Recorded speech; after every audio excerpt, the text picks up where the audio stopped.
안녕하세요. 5월 6일 2020년 이컨스토리 4U를 시작하겠습니다. 오늘의 토픽은 도대체 뭐가 문제인데? 오늘은 corporate bond, 회사채에 대해서 이야기를 더 해볼까 합니다. 아직도 이제 내용이 길어지거나 내용에서 전문 텀이 나오면 이 내용을 이해하시기를 되게 어려워하시는 분들이 시청자가 있으시더라고요. 그래서 조금이라도 narrow down해서 시간대를 15분 정도로 줄일 거고요. 조금이라도 좀 쉽게 설명하도록 노력을 해보겠습니다. 만약에 어려우시면 꼭 피드백을 주시기 바랍니다. 메시지를 남겨주셔도 되고요. 그럼 시작해 보겠습니다. 오늘 이야기할 내용은요. 하향이 예상되는 회사채 레이팅, 3천만 명의 실직, 부동산 시장에 끼칠 수 있는 여파, 요 세 가지를 이야기를 해볼까 하는데요. 하향이 예상되는 회사채 레이팅, 요거는 여러 번 벌써 말씀을 드렸었는데요. 지난 2019년 11월부터 회사채 시장은 돈이 마르기 시작하면서 회사채 시장에 돈을 대주고 있는 메인 은행들, 예를 들어서 뭐 골드만앤삭스라든지 모건 스탠리, 뱅크 오브 아메리카, 웰스 파고, 체이스, 뭐 시리 이런 회사들이 프라이머리 뱅커예요. 그리고 이런 회사들이 그 코퍼레이트 반드들도 많이 이슈를 해주면서 돈을 많이 벌고 있습니다. 근데 회사채 시장이 생각만큼 이제 잘 하지 못하니까 돈을 못 갖고 자꾸 레이링이 다운이 되니까 돈이 모자르는 거예요. 그래서 페드가 벌써 작년 11월서부터 하루에 뭐 100 빌리언 달러씩 쏟아 부은 적도 여러 날 있고 계속 돈을 넣고 있는 상황이었어요. 근데 지금 문제가 되는 거는 지금 세컨 쿼터죠. 지금 4, 5, 6이니까 근데 여기에 코로나까지 터져서 4, 5, 6에 회사채들이 겪어야 될 그게 더 힘든 시점을 지금 맞이하고 있잖아요. 거기다 기름값은 이제 거진 마이너스까지 떨어지고 그런 걸 다 복합적으로 얘기했었을 때 회사채 시장이 그 겪고 있는 이제 이게 두 부류로 나눌 수 있는데 하나는 오일을 지금 들이라고 있는 오일 리그 같은 거, 저기 오일 관련주들은 definitely 떨어지게 돼 있어요. 왜냐하면 미국에 있는 오일은 75불, 배럴당 75불은 돼야지 돈을 벌기 시작하는 구조가 되기 때문에 지금 뭐 마이너스 떨어지는 상황에서는 뭐 엄청난 손실인 거죠. 그러면 당연히 셰일가스 관련된 주들은 막 어마어마한 단위로 떨어지기 시작하죠.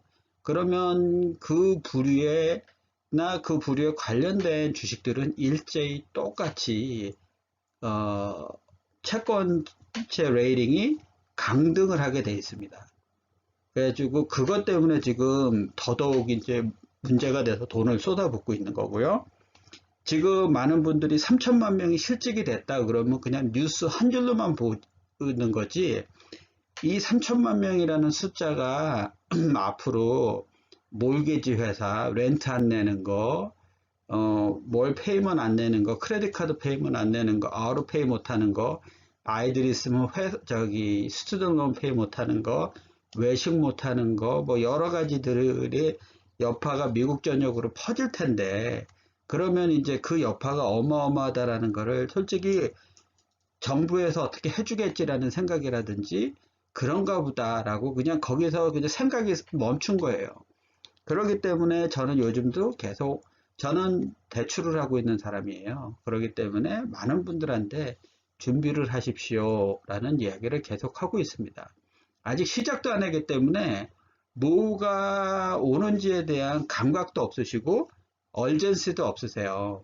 그러신 분들이 많으시다 보니까 지난 11월서부터 이런 일이 생길 수 있다. 재용제하셔야 됩니다. 라는 이야기를 많이 하셨어도 지금에 와서도 그렇게 그래요? 라는 식으로만 생각을 하시지 그거에 얼마나 이게 큰 여파인지에 대한 생각들을 많이들 못하고 계세요. 그래서 지금 부동산 시장에 끼칠 수 있는 여파가 솔직히 엄청 큽니다. 그리고 많은 사람들이 벌써 상업용 부동산, 특히 리테일 관련주들이 떨어질 거라는 거에 베팅을 많이 하고 있어요. 그거는 이제 다음 편이나 다다음 편에 이야기가 나올 텐데요. 그러니까 이분 집이나 몰개지 페이먼을 안 하니까 단번에 집도 그럴 수 있고, 아파트멘트 렌트 페이 못 하니까 그것도 있을 수가 있고, 상업용 부동산은 렌터들이 오피스도 그렇고 지금 렌트하고 있는 사람들이 렌트 페이먼을 제대로 못 내고, 그러니까 그게 고스란히 랜로드들한테 전가될 수밖에 없어요. 그러면 당연히 페이먼이 안 들어오고, 그러면 그거로 인해서 은행들이 이자 페이먼을 못 받고, 또 이 은행이랑 연계돼서 저번 주에 배웠죠. CDO, Collateralized Debt Obligation이나 MBS 이런 거를 만들어 놓은 데에 가면 그것도 똑같이 월가에 있는 상품들이 이제 큰 데미지를 입게 되기 때문에, 이게 비단 미국에 있는 문제가 아니고 파이낸스의 메인 고점이라고 할 수 있는 뭐 런던, 도쿄, 홍콩, 싱가포르, 파리, 뭐 독일 뭐 이런 데가 다 한꺼번에 연쇄적으로 터지는 거예요. 그렇기 때문에 부동산 시장이 한꺼번에 같이 급냉을 할 수 있다는 겁니다. 회사채는 뭐냐? 나라에서 돈이 필요할 때 국채를 발행하듯이 주식회사도 돈이 필요할 때 이런 식으로 사채를 발행하게 된다. 사채를 발행할 때는 웬만해서 담보부 사채로 발행을 하게 되는데, 그러니까 담보가 이제 껴있다는 거죠. 이제 담보부니까. 이는 주식보다 수익성은 낮지만 안전한 투자 수단 중 하나라고 고려가 됩니다. 하지만 지난 12년간, 그러니까 2007년 파이낸셜 크라이시스가 트리거 돼서 2008년 문제가 생기기 시작을 하고, 그때서부터 지금까지 12년간 열심히 주식시장, 채권시장, 부동산 다 달려왔어요. 근데 지금 문제가 되고 있는 회사채 시장은 뭐가 문제냐면, 주가는요, 시가 총액 디바이드 바이 그러니까 주가 몇 주나 있느냐예요. 그걸 나누면 주가가 나오는 거예요. 근데 이제 소위 CEO들이라는 작자들이 주가를 올려야 그에 대한 인센티브를 많이 챙길 수가 있잖아요. 몇 천만 불씩 막 받아가는 사람들인데, 그러다 보니까 그런 회사채를 발행해서 얻은 금액으로, 예? 자사주를 사서 이 주가 발행수가 줄면, 밑에 게 줄면 주가가 올라가잖아요. 위에 거는 그대로 있을 테니까 디바이드 바이 주가 숫자로 나누면 주가는 올라가게 돼 있어요. 그리고 그 나머지 남는 돈은 순이익 이만큼 났어요, 이런 식으로 해가 주가가 줄어드니까 순이익은 더 좋을 때, 그러니까 비즈니스 자체를 잘해가지고 수익을 많이 내서 주주들한테 디비den을 준 게 아니고, 이런 방식을 지난 10년 동안 해가지고 주식 가격을 올려놓고 디비든 많이 줘서 주주들을 행복하게 해줬던 거예요. 근데 솔직히 R&D라고 리서치 앤 디벨롭먼 해가지고 상품을 개발을 하고 막 좋은 거를 만들어내고 하는 거에 포커스를 해야지만 이제 그거에서 새로운 이제 부가 창출이 되고 하는 건데, 스탁 바이뱅 자사주 사는데 55%나 쓰고 디비든 내주는데 39%가 쓰고 그러면 6%만 회사의 R&D니 뭐 다른 거에 쓴 거예요. 그거 10년을 하다 보니까 지금 와서는 뭐가 문제냐면은 회사채 금액이 회사 총액보다도 더 많은 회사들이 너무 많이 생겨나게 된 겁니다. 그게 지금 가장 큰 게 된 거예요. 크레딧 디폴트 스왑이라는 게 있는데 신용 파산 스와프라고 해요. 이게 진짜 어려운 개념인데, 한마디로 국가나 회사가 파산하는 거에 베팅하는 보험 상품이에요.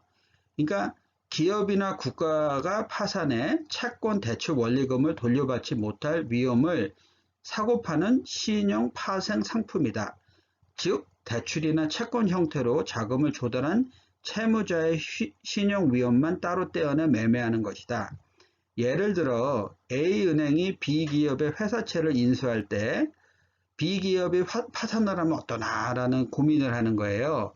그럴 경우 A은행은 C금융사, 그러니까 보험회사 같은 데나 이런 데다가 가서 수수료를 지급하고 C금융사에게 투자 원금을 되돌려 받을 수 있게 여기에다가 이제 보험을 들은 거예요. 그러면 여기서 C금융사는 신용위험에 대한 수수료를 받고 위험을 부담하는 보험사 역할을 해가지고 상품을 파는 거죠. 예? 그러면 A, B, C 다 뭐 보험이 있겠다. 빌려주는 은행도 마음 편하고 빌리는 사람도 뭐 야 저기 봐 보험까지 들었지? 그러고 있고 뭐 부동산이고 뭐 이거 회사 이 회사 S&P 500 미국을 대표하는 기업인데 도대체 뭐가 문제야? 라고 하니까 괜찮은데 이 CDS라는 게 결국은 옛날에 유럽 신용 문제 있었을 때 피그라고 그러죠. 포르투갈, 아일랜드, 이탈리, 그리스, 스페인 이 회사들이 얘네들이 한참 나빴을 때 크레딧 디폴트 수압이 1200%예요. 그게 이제 프리미엄인 거죠. 12%를 더 내고 사야 된다는 거니까. 예? 그러니까 금액의 12%면 어마어마하지 않겠어요? 어떤 투자처가 됐던 간에. 그러니까 얘가 이제 AIG 2008년도에 AIG를 놓고 제가 설명을 해드리면 AIG의 CDS 판매 구조입니다. 그러니까 CDO 배운 거 있죠? 그 CDO를 보유해 금융사가 AIG한테 그 CDS 프리미엄 금액을 주는 거예요. 저희가 인슈런스 사면 인슈런스 프리미엄 내듯이. 그러면 AIG는 그러니까 인슈런스 컴퍼니한테는 우리한테 그리고 CDO 그러니까 크레딧 디폴트 아니 콜러럴라이즈 데트 오블리게이션 하는 사람들한테 그 CDS를 보험을 판매를 하는 거예요. 그래서 부동산 가격 하락이 났을 경우에 CDO에 분명히 손실이 날 거 아니에요? 그러면 CDS 판매사인 AIG가 얘네들이 보험금을 줘야 되니까 예? 설마 하고 상품을 팔았는데 문제가 뻥 터진 거예요. 그럼 보험금을 줘야 되잖아요. 그래서 AIG가 2008년도에 거짓 망하다시피 한 겁니다. 이 AIG가 미국 가장 안전자산 중에 넘버1으로 뽑히던 데예요. 한때 2007년도에 1250불 거진 가까이 가던 데 그 주식 가격이 2009년도에 7불까지 떨어집니다. 이 정부에서 안 들어왔으면 AIG 그때 망했고요. AIG 망했으면 그때 그 CDO에서 사놓은 그 크레딧 디폴트 수압이 얼마나 많았겠어요. 그리고 웬만한 조그만 보험회사들이 똑같이 그 크레딧 디폴트 수압을 또 AIG를 한 건 더 통해 가지고 다 드러났기 때문에 이게 연쇄적으로 막 터지는 거예요. 근데 그 크레딧 디폴트 수압이 아직도 존재하고 있습니다. 간단히 말씀드리면 이거예요. 지금도 CLO, CDO, MBS 지금 문제가 됐던 게 아직도 똑같이 존재하고 있어요. 그러면 앞에 저희한테 어떤 물결이 다가오고 있습니다.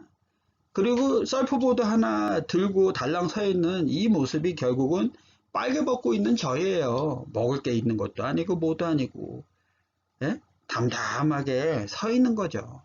그러니까 해변에 서 있는 당신은 이제 곧 다가올 미래의 쓰나미에 맞서는 한 개인의 모습이에요. 그죠? 쓰나미에 대비해 아예 도망을 가든지 저는 벌써 도망을 가라고 말씀드립니다. 저는 주식시장에서 돈을 다 뺐거든요. 아니면 나만의 서프볼트를 들고 맞서는 거예요. 예? 싸워보는 거죠.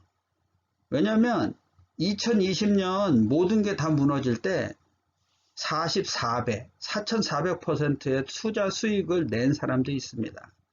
예? 제가 이제 나중에 알려드릴 텐데 하지만 이 상황에서 웰스파고는 주식 가격이 반타작이 났어요. 예? 러스가 많이 났고 앞으로 러스도 많기 때문에 결과를 아느냐 모르느냐에 달렸다는 걸 아시기 바랍니다. 그러니까 이 얘기는 뭐냐면 내가 아는 만큼 서바이브 하는 거예요. 예? AIG가 1200불일 때 이게 7불이 될 거라고 생각을 했겠어요? 하지만 그때 크레딧 디폴트 수업도 CDS도 알고 CDO의 문제점도 알고 그랬으면 미리 나왔기 때문에 그만큼 데미지가 적었겠죠. 예? 얼마나 내가 아느냐에 이게 달려있다라는 얘기예요. 이제 막 시야에 쓰나미가 막 몰려오는 거예요. 근데 평지에 서가지고 이게 일반 파도인지 쓰나미인지 모르잖아요. 근데 이게 만약에 쓰나미다. 그러면 솔직히 파도 타기 챔피언도 아마 쉽슬러 가서 그냥 살아남기는 쉽지는 않을 거예요. 그래서 저는 아예 도망을 치고 준비를 하세요라고 말씀을 드리는 겁니다. 일반 파도로 지금 상황을 비유하면요. 지금 20m 밖에 파도가 하얗게 부서지는 게 자꾸 보이시잖아요. 그럼 많은 분들이 그때서부터 움직이기 시작해요. 아, 또 투자해야지. 유튜브 요즘 보면 뭐 이거 투자, 저거 투자, 뭐 별의별 투자 얘기를 다 해요. 근데 그 사람들이 그렇게 전문가고, 이분 저도 이만큼 전문가면은 더 잘해야 되는데, 이 사람들이나 저나 잃은 거에 대해서는 별로 얘기를 안 하죠. 그죠?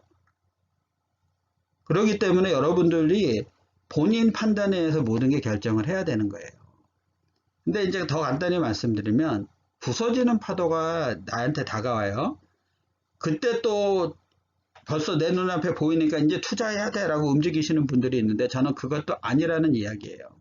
이게 12월 달 파도면 얼음장같이 찹니다. 그러면 그 물결이 제 발을 스칠 때 아주 오싹하게 본인이 느껴요. 등골까지. 그걸 느끼셔야지 되는 거예요. 그리고 그게 1년이 될지 2년이 될지 모르는 거예요. 그렇기 때문에 아직도 투자할 타이밍은 아니고, 워런 버핏이나 이런 사람들은 반음이 됐을 때 투자를 합니다.